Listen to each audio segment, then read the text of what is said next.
recently held workshop which we had in Punjab. So in that case, if you have two kind of timings, whichever is higher, you should note that, because sometimes it happens so that generally it does happen that the timings in the summers are different and winters are different. But if you have summer vacations for 2 months in the summer timings, you should take only that portion of it which is giving you the larger result. If the school runs 6 months in a with more timings like 6 hours, you should write 6 hours there. Friends, the next important one is the geographical information which we are seeking from all schools. So you don't get afraid of this information, and don't try to provide this information as a mandate. If this information is not available with school, just keep it blank. We also have written in the data capture format, and we also request all the states to put it in the data capture format very clearly, that only if this information is available with school, then only provide this information. Otherwise, what we have seen while piloting it out, that some of the school headmasters have gone to the Google Earth and tried to find out their latitude and longitude and then put that information. That is not very precise, though it gives you the correct results, but that is not very precise one. So if it is available, the precise information is available with the school, then only put it. Otherwise, you have complete liberty to keep it blank. Another important addition and modification which we have done in the data capture format is that now we have added attendance rate, which was just explained to you. The attendance rate would be calculated out of DISE data. We have seen in past that many of the sample studies have shown us the different kind of attendance rates for different regions. Now this attendance rate could be calculated for all these schools, not only schools at any higher level like CRC level, DRC, district, for a state, and nation as a whole. This can be calculated. We have tried to keep it very simple, as simple as possible, because we have not asked the teachers to calculate the attendance rate as such. We have just asked you to provide the information on as to how many children attended the school for how many days. As explained to you, if you have any query, you can send it through fax to us so that we can go into greater details and tell you more about this. Friends, now I come to my main job, which was given to me to discuss a tentative schedule of activities of DISE. Friends, we have devised a tentative schedule of calendar of activities at the national level, which has been circulated to all these states already. States then develop their own schedule of activities, and then this schedule of activities is given to all the districts, and all of them are supposed to adhere to that schedule, and you have to follow that schedule. I would not go into the details of the schedule because we have so many items listed here and it takes so much of time, but I just request you, if you are sitting at a BRC or CRC or at a school level, you should ask for this schedule from your higher ups. If you are at CRC level, ask the BRC to provide you this schedule. If you are at BRC level, ask your district MIS coordinator to provide you this schedule. If you are at the district level and you also do not have this schedule, please ask your state MIS coordinators to provide this schedule to you, so that it becomes very easy for a particular state to function and collect the data at one point of time. That if you specify that the data will be collected in these 15 days, in 15 days time the data is collected simultaneously from all the districts of the state. You don't have to wait. If the data scrutiny has to be done for a limited period, say 1st November to 5th November, it has to be done simultaneously across the state, so that in 5 days itself all the data capture formats are cleaned up. So those kind of activities are provided here. I would just like to highlight a few of the activities which are provided in this. Friends, you would agree with me that the training is the most important and the key thing while collecting the data. If you don't impart training, the quality of data will, you cannot just imagine the quality of data will improve. Even if you have provided training previous year, you are bound to provide training to all the headmasters, teachers to fill up the data capture format this year also, even if there is no change in the data capture format. But in this particular year, we have already changed the data capture format, and it's not just a small or simple change. It's a complete change in the data capture format. We have brought in so many new items, and I just request you, all of you, to provide training to all the BRCs, CRCs, all the headmasters who are going to fill up this data capture format. Just you should ensure this. And in your training, what kind of agenda items you would cover, what kind of discussions you will have, and what all you should remember while imparting the training, that I will discuss with you. Friends, first of all, our training will have the training of filling up of data capture format. If you are at district level, you would be giving this training to the BRCs. If you are a BRC, then you would be giving this training to at CRC. You would provide this training to the head teachers, headmaster, or respondents. In many cases, this training to the headmaster is provided by BRC or even by the district coordinators themselves. So that also you can do. But first of all, your training should have the first agenda item as to how to fill up the data capture format. This filling up of data capture format is very important, because if there is a problem in filling up of data capture format, the whole cycle of data gets disturbed and you get absurd results while compiling this data at any other level. So you should take you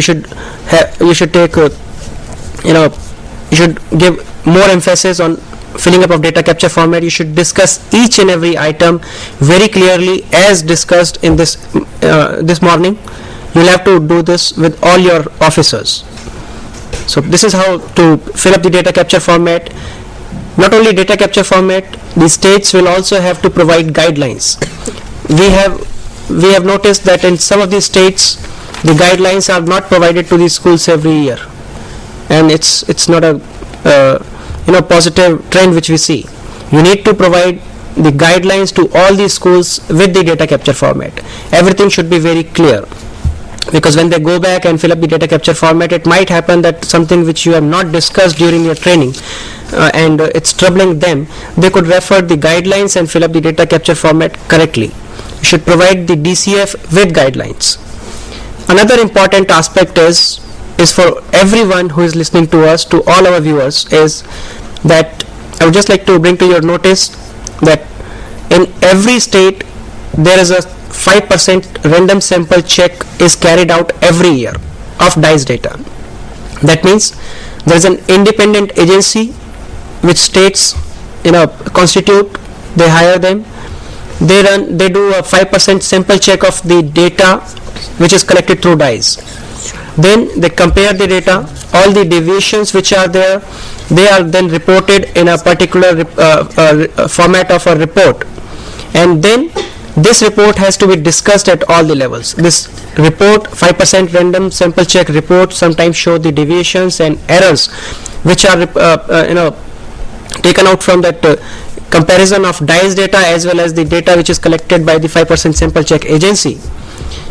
It has to be discussed at all the levels. We have seen that the states are carrying out these things, but these 5% sample check reports, but they don't discuss it with the district coordinators or block coordinators. So it becomes very important that whatever the problems are there in the field, maybe there are errors while reporting the enrollment data, there are errors while reporting the number of teachers data, there are errors while reporting the year of establishment. Those kind of very one can't think of these errors, but those errors are also being reported largely in the 5% sample check report. So you should discuss all these things, that why this error is there in our 5% sample check report. Until and unless you give the message, you pass on the message to the BRC or CRCs or headmasters, the quality of data will not improve, even if you are conducting a 5% sample check. 5% sample checks are many times conducted only for the sake of Government of India because they are bound to submit a report to the government of India at the national level that we have conducted a 5% sample check. But you should discuss this report at all the level. Maybe if not the complete report, you can make a executive summary of that report and then share it with all the BRCs, CRCs, and at least try to take out the findings of the report and discuss it with all concerned. The next one is the sharing of previous year's data. It has also been seen that the data is collected from all the schools, data is collected from all the clusters and blocks, but the outcome of all the data, the aggregated values, total enrollment, total teachers, total classrooms, and the dropout rates, retention rates are never discussed at a level below the district level. In certain states they do that, they do come out with block report cards, cluster report cards, but somehow they don't discuss it with the concerned officers. So it is our request that you take out all the indicators, you generate all the data, and then also discuss it with all the officers at the block level and cluster level. Until and unless you tell them that the enrollment in your block or your cluster has declined by 10%, by 15%, this data is not going to improve, because then only they would come to know. Because at the block level, if they are having 100 formats, they can't just check each and every format and tell you that why the enrollment has declined. But until and unless you flag them that this is the problem in your block's data, this is specific to your block, why the enrollment has declined, whereas in all the other remaining blocks the enrollment has increased. It may happen that it is happening due to lesser coverage. The number of schools covered previous year and this year is lesser than the previous year. It may happen due to some other reasons also. You need to find out the reason, and you would only do that if the data is available to you in a time series manner. So my request is that you should share this time series data to all the levels. Another important aspect of it is that while training the BRCs and CRCs, you should also provide them with a checklist that you should give them in writing what all they should check in the data capture format. Once you will have to provide the data entry training to the headmasters and head teachers. Then the next day or even after say weeks time, they will come back to the school, and then they'll come back to the CRC, and then the data capture format is supposed to be checked by the CRC coordinator. What they will have to check, that you will have to specify, prepare a checklist, like all the items should be filled in, which item you think that this could be left blank due to new inclusion in this particular year, that specify that also. If something like that is missing from the data, don't mind. Then how to check the enrollment data in table of enrollment by caste, enrollment by age, and enrollment by medium of instruction. That you will have to tell them. Apart from this, number of teachers which you have provided on page 1, which is the total summary of the teachers. Then teachers profile, number of teachers should match.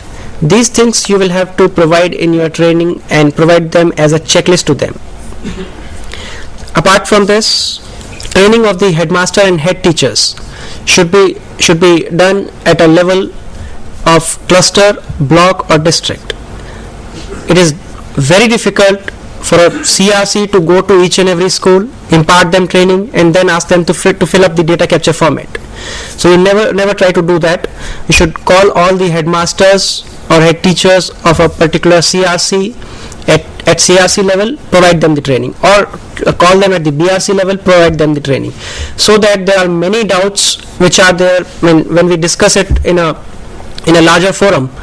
Many doubts many questions which you don't ask, maybe somebody else will ask the question, and the doubts are clarified and the data quality is maintained for a particular block or a particular cluster. Some of these states like Delhi, they conduct the training for BRC and CRC at district level itself, or sometime at the state level itself. It is possible in Delhi, so that is how they are doing it, so that the uniformity is maintained across the state. Friends, also remember that which I said earlier also, the data should be recorded as on 30th September and not when you visit the school. Verification of DISE data capture format should be done as per the checklist given to you. The verification should be done for 100% of the data capture formats at the CRC level. That is the key level where we can check all the 100% data capture formats. Similarly, the BRCs should check the 25% of the data capture format at the BRC level at least with the same checklist. And if they find any error for a particular schools in particular schools data, they should send back the whole clusters format to the CRC once again and ask them to